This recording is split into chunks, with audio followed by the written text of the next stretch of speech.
La Côte d'Ivoire a reçu 52 millions de masques sur les 200 millions commandés à des fournisseurs chinois. 22 millions seront d'abord distribués au personnel de santé, aux forces de sécurité, transporteurs, commerçants des marchés et étudiants.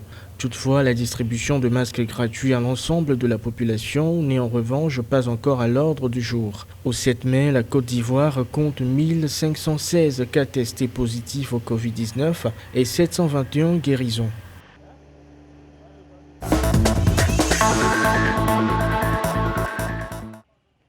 Au Bénin, le Conseil des ministres a annoncé la date de la reprise des cours le 11 mai prochain. Elle concerne les classes de CM2, les collèges et les lycées. Puisque les amphithéâtres resteront fermés, les étudiants suivront les cours en ligne via une plateforme. Les écoliers en classe de CM1 ne reprendront l'école qu'à partir du 10 août et subiront leur évaluation un mois après. Notons qu'avant la reprise des cours, le gouvernement a lancé des tests de dépistage systématique au Covid-19 pour les enseignants et divers personnels.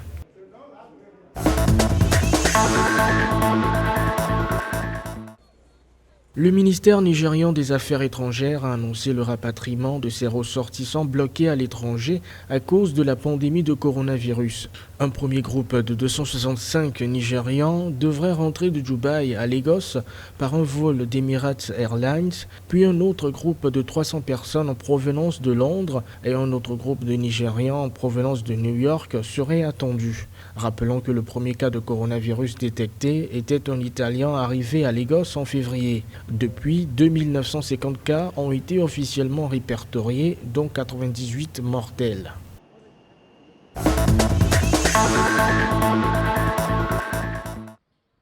Au Niger, le directeur de cabinet du ministre de la Santé a réceptionné le don de la République de Madagascar dans le cadre de la lutte et de la prévention contre le coronavirus. Ces produits de la médecine traditionnelle permettront de traiter plus de 900 personnes. Officiellement, le Niger continue de traiter ses patients selon le protocole chloroquine ou azithromycine en milieu hospitalier ou de soins. Notons qu'au 7 mai, 770 cas ont été testés positifs au Covid-19 dans le pays et 561 guéris.